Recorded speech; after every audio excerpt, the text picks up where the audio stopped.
shorter one. Okay, 2.4. Rental income includes an amount in respect of January 22. So rental income, now we have to find this one. Rental income is 15,600.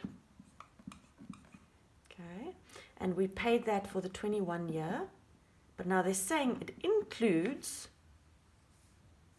January of the next year. So we had 12 months of this year plus 1 month of that year, and we paid that. So we had 13 months and we paid that. One of those months is for next year, and we're not allowed to put next year in, so we've got to take 15,600 divided by 13, and that'll give us 1,200. Sorry, not an expense. Income, rental income, not rental expense, rental income. So 1.2 is rental income. Now, if it was normal rental income, if they said account for rental income, then we would have said rental income makes equity go up, so we would have credited. Remember, always on the left debit, always on the right credit. So we would have said we have rental income, income comes in, it makes our equity go up on the right there means credit. But now they're saying we included it already and it was actually only for next year. So we've put it in already, but we shouldn't have. So now we go, clunk, put it on the other side. Okay, the other side would be the debit side. So we're going to debit rental income of 1,200. And then here is like income received early. Yes, that's exactly what they want us to call it. Income received in advance, 1, 2, and then, yeah, you can just write for January. Okay, that's the credit one. So you see what we do with journal entries is we fix mistakes. So it's usually the opposite side of what you think it would have been. 2.5. Interest on fixed deposit has not yet been received. Interest on fixed deposit has not yet been received for the last 2 months of the financial year. So there's 2 months of interest that we have not yet received that we should have. So 2 months interest that we should have received, but we haven't yet. So this is like outstanding income. Outstanding income. So interest received. We haven't received it yet, but we should have, so we should account for it. So interest received will make equity go up. So that's the credit side. So we'll have something for debit. We don't know what yet. The credit one will be interest received.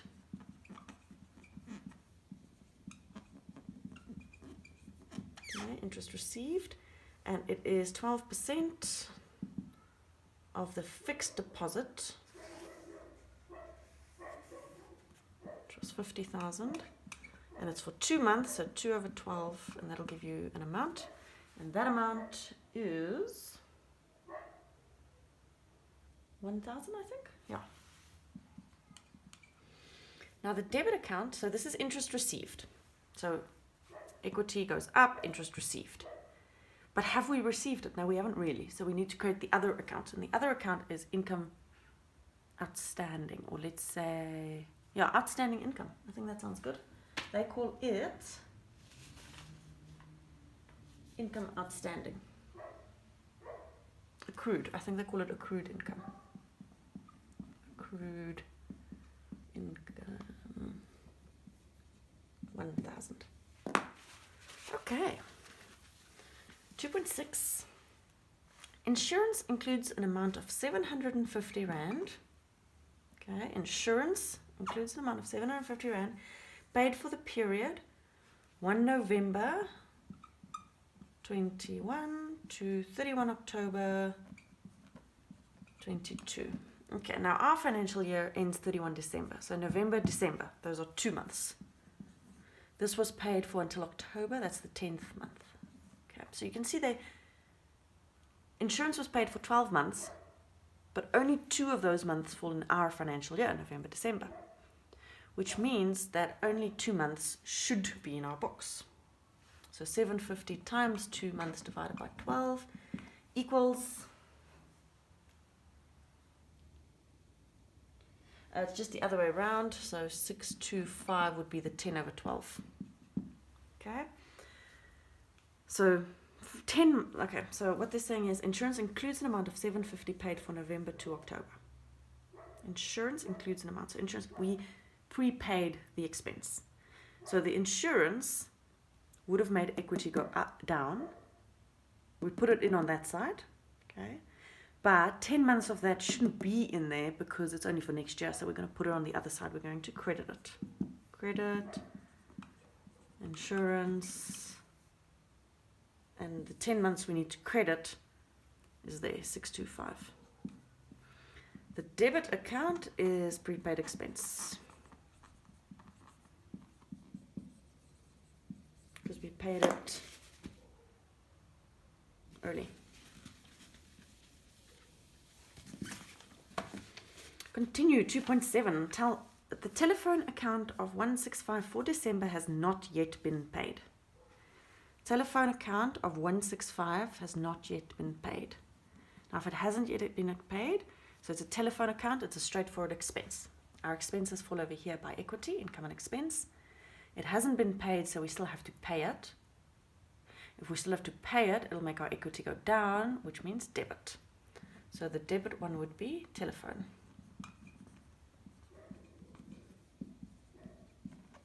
The credit one, telephone, so we haven't paid it yet, so it's not bank, because we haven't paid it yet. So this will be accrued expense.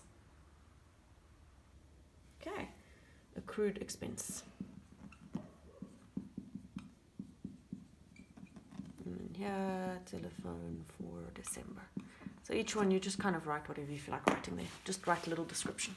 And this is if they ask for the journal entry. Okay, 2.8. Equipment of 2,000 Rand cost price was purchased on 1 July. Equipment of 2,000 Rand cost price was purchased on 1 July. Okay, so I'm going to assume they've put the equipment in, but they did not put the depreciation in. So equipment of 2,000 Rand, okay, is in the books, but they haven't done the depreciation. Now here's the depreciation. Equipment, 10% per annum diminishing balance method.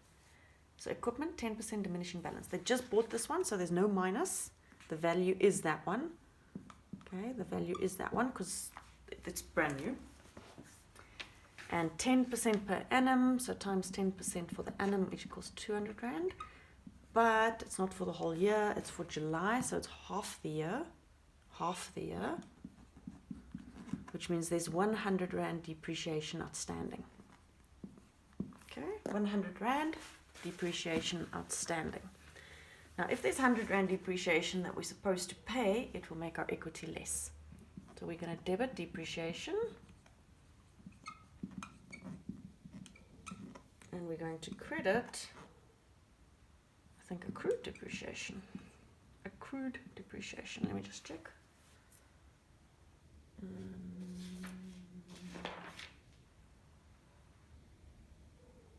Yes. Accrued depreciation on vehicles. No? Equipment. On equipment. Okay, and we said that depreciation was 100.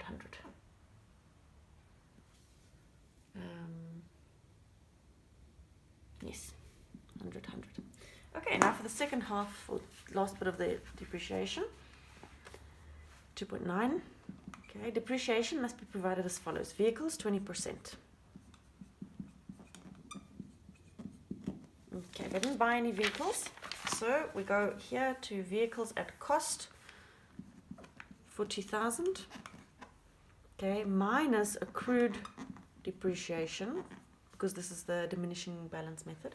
So accumulated depreciation on vehicles, 1,200, and that gives us the value. And the value is 29, 28, 800, I think. Yeah, 28,800. And then times 20%. And that gives us 880 times 2, which is 5760. And that is our depreciation amount. Okay, our depreciation amount. Depreciation will make equity go down, so we are going to debit depreciation. Okay, we're going to debit depreciation, and we're going to credit accrued depreciation on vehicles, and 5760. And then the other one is equipment. Equipment is 10%. My pen is running out. Okay, if anybody wants to donate me a pen, just let me know. Okay, equipment at cost, 9,000. Okay, that's the cost. The accumulated depreciation was on equipment 1710, which gives us a value. And the value is 7,000 something, 7290. We have to take 10% of that, so that equals 729. 729. Okay, so 729.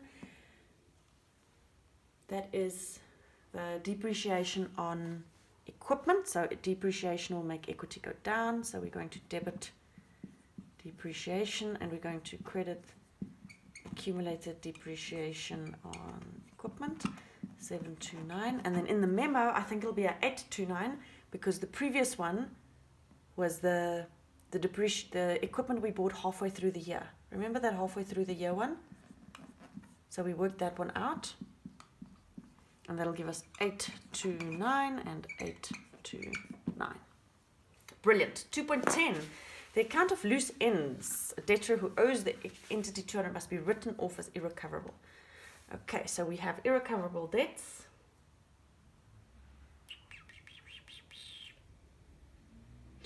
We'll have credit losses. Okay, this is our expense. This is our expense. We'll make equity go down, and our expense is 200.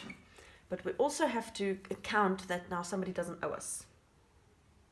Okay, so trade receivables control. Trade receivables control. I think this is an asset, so it's credit, so it goes down. Trade receivables control account goes down by 200. Okay. And then the allowance for credit losses should amount to 50. It should amount to 50, so I'm going a little bit faster, but I'm running out of time. So credit losses over here, there's a line over there, credit losses. Okay, the credit losses over there is 550. So at the moment, credit losses is 550. They are saying credit losses should amount to 250.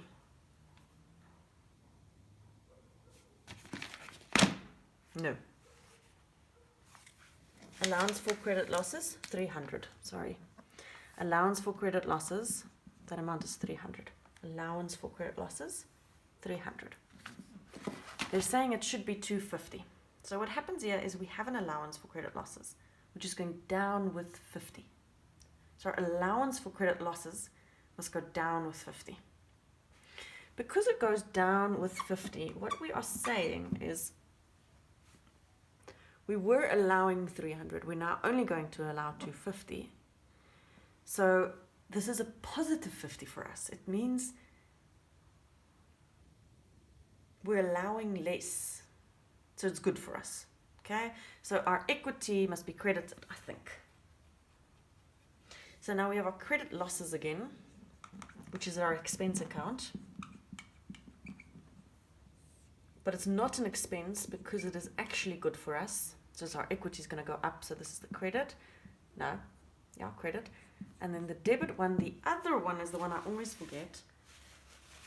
But the name of that account is just allowances for credit losses.